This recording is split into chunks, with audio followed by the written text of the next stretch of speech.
let's talk a little Star Wars. Yep. Before we look ahead, which I know we can't say much anyway because there's not much to say, but we never really had a little postmortem on Rise of Skywalker. So if you'll indulge me. Sure. I feel like we could have this conversation after each one of those 3 films. Okay. Divisive, to say the least. Yeah.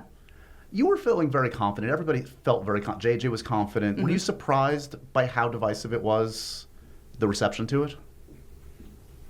Or in your heart of hearts, Was you're I like, surprised? Yeah. I think it's still upsetting because you don't want people to feel like you've like not served the thing that they're a fan of. But Ryan's one was so divisive. You think? So yeah, so it really felt like the first one was fairly. Yes. Everyone was like responsive in a similar way. This works, thank God. Yeah. How did it happen? And then miracle. Ryan's one super divisive, and then the last one super divisive.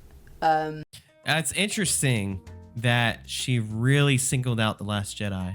That's like, I think she's being very respectful to him as a filmmaker. That's kind of that's a neutral way of saying like not universally loved, you know? And she's right. The Last Jedi was not universally loved. In fact, a lot of people felt like that's where things really started to go downhill with the franchise. And man, I feel bad for her. Like, I mean, she's being honest about it. She knows it was not. She knows the whole trilogy wasn't universally received well.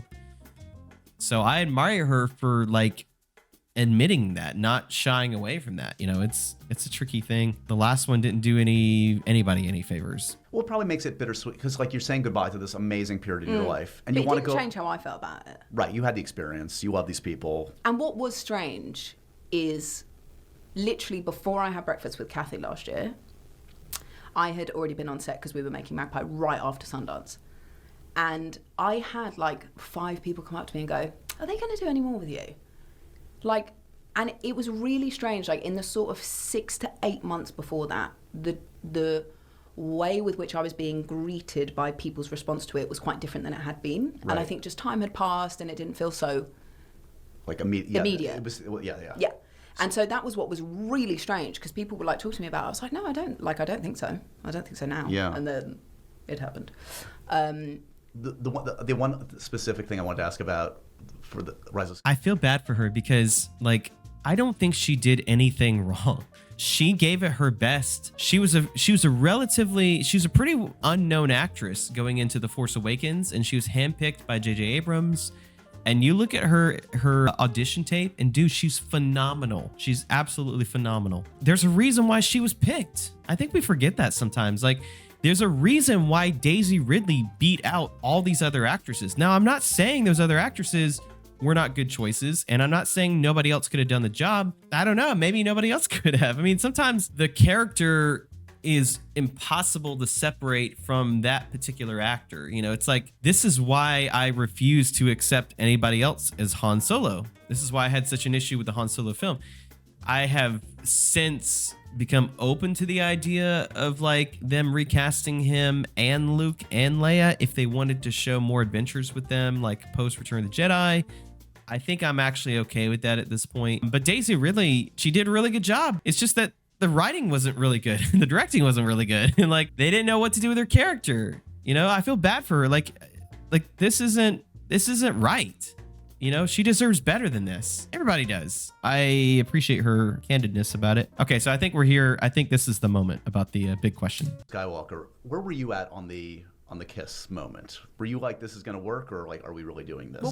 Now, see, the reason why I think this is important is because a lot of people think that the novelization of The Rise of Skywalker like retroactively retcons the kiss and makes it platonic somehow. Nobody kisses anybody like that platonically. Not only that, but it does not undo all of the buildup before that, all of the chemistry and the very Twilight-esque staring deeply into each other's eyes. You don't do that and then just write it off as it was platonic.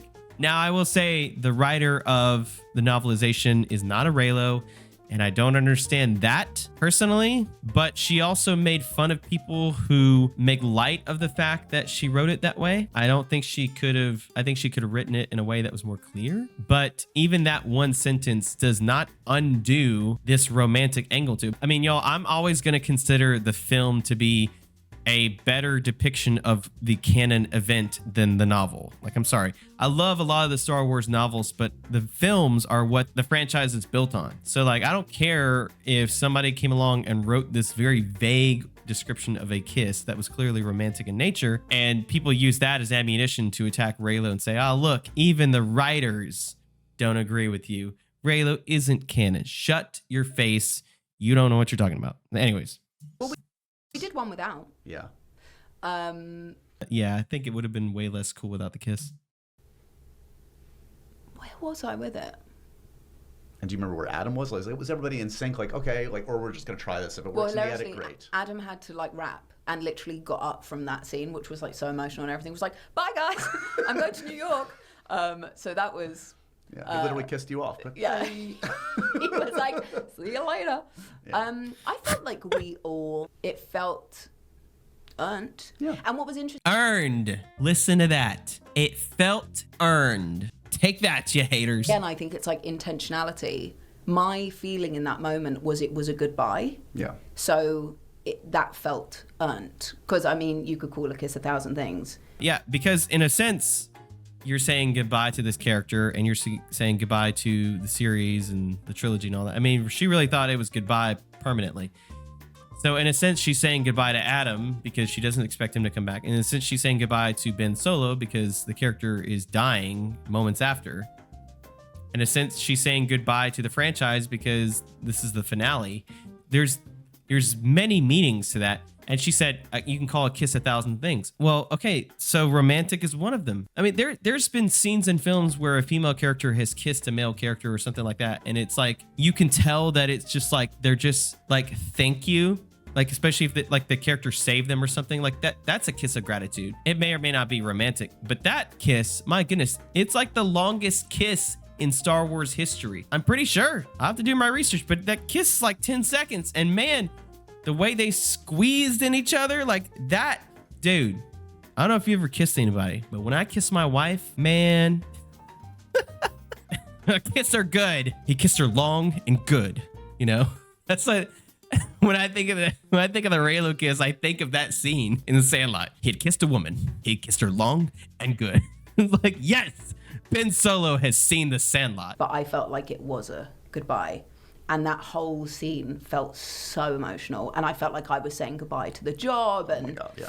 And then actually we had to pick up something that was missed. So on my very, very, very last, in fact, no one knows this. On my very, very, very last day, and we were doing various pickups and stuff, I had to literally sit and look, and the camera was like coming away from. Yeah, that shot. It's the shot. I know exactly what shot she's talking about. I'll show it to you. It's the shot where you're looking up at Rey, like almost like the camera is on the ground looking up at her, and it's like backing up, I think, and she's all distraught, and it's like this weird, not weird, it's this blending of like confusion and sadness and surprise and like oh, Ben's gone, you know, what oh no, you know, it's just for me. And I would guess I was looking at him, and JJ was like, "You good?" Literally immediately started like crying my eyes out because it really felt like goodbye. Yeah. And then I did such an embarrassing rap speech. I mean, someone's recorded it somewhere. Like, just so embarrassing and self-indulgent. Just unintelligible, or was it like crying? Or was it just... had the most amazing time. And by the way, I was like, don't give me the mic, JJ. Like, don't give me the mic. But I was like, thank you. Like, dude, you gotta love this woman. Like, it's okay. Even if she, you know, thinks that only the male fans dislike her. It's cool, Daisy. We forgive you. I think this is why, like, it seems to me like people like working with her. I mean, Adam Driver has said nothing but nice things about her. I think she's just so genuine in her scene. Like, she's really given her all. And that shot, you know, of us looking up at her, like as if we're looking from Ben's point of view, like she's looking down on his body, and you know, there's a lot of raw emotion in that moment. You can definitely see that in her eyes, and it's really cool. So that's That's something I actually really appreciate about that scene. It's so short. And it is weird that it's followed up by her scene of getting into the cockpit of the X-Wing, you know, like that. Oh, that's the end of her weeping. But then she goes and sees her friends, and then she's weeping again. You know, well, y'all know how I feel about that ending. The film pretty much goes downhill after that. To me, this is proof that Daisy Ridley approves of the Reylo kiss. So, you know, Daisy has said some things before that she's not super on board with Reylo. She's not necessarily against it, but I remember there being one moment with a reporter, and she's like, you know, I can't really wrap my head around it because like he's killed so many people, Kylo Ren, you know, and all this stuff. She's also engaged with the Reylo concept on a number of ways. Like, she's liked Reylo art. She has said these like really great things about Ben Solo, Kylo Ren, Adam Driver. Their chemistry is so dang good on screen. Like, it would be one thing if she was saying like, yeah, it wasn't really my thing, but I went for it. But no, she said she felt like the kiss was earned. I mean, I don't know how you can put a more positive spin on it than that. Just so we're clear about this, here we are in 2024, you know, almost 5 years after The Rise of Skywalker. I'm quite certain Adam Driver is fine with the kiss too. Anyways, that's all I got for y'all. I wanted to react to this because I hadn't really commented on it much, and I think it's great. I think it's a great take on it, and I feel, like I said, I feel really bad for her because you can even read the comments like in this video. You go down 5.4K likes on this. She did the best possible job she could with the material given the story is not her fault. Bingo. That's exactly right. I can't imagine being a part of something that's a billion strangers have opinions on. It must be exhausting. Yes. I think we forget that sometimes. Like, these actors are being interviewed left and right. They deal with fans, they deal with co-stars, creators. Like, they are having to listen to all these other opinions about somebody that they portrayed. And it, you know, for them, in some ways, it's a very personal experience for them. She's a gem, no ego, no lies, no delusion. See, that's why I think I can forgive her for her comment about, you know, how she can't change how men view her in society, because I think that's just what she's grown to believe. I don't think she means it in an egotistical way, or that like men are just the worst. But, you know, she just seems like a very sincere actress to me. I love how everyone learned from Hayden and isn't blaming her. Problem was never the acting, it was the story, and the actors deserved a better story to be part of. Could not have said it better myself. It's honestly a miracle with how bad her writing was. Daisy never seemed unlikable on screen. She's a good actress. The good parts that come from the character of Rey are attributed to Daisy, no one else. Well said. Anyways, so to me, this is the final word on Reylo. This narrative that like, oh, the actors are not about it. Like, there's a minority of people who like it. And no, there's actually quite a bit of support for it, you know, all the way from the actors to the writers, directors. That's a good interview. Yeah. Long live Reylo. Let's keep going, y'all.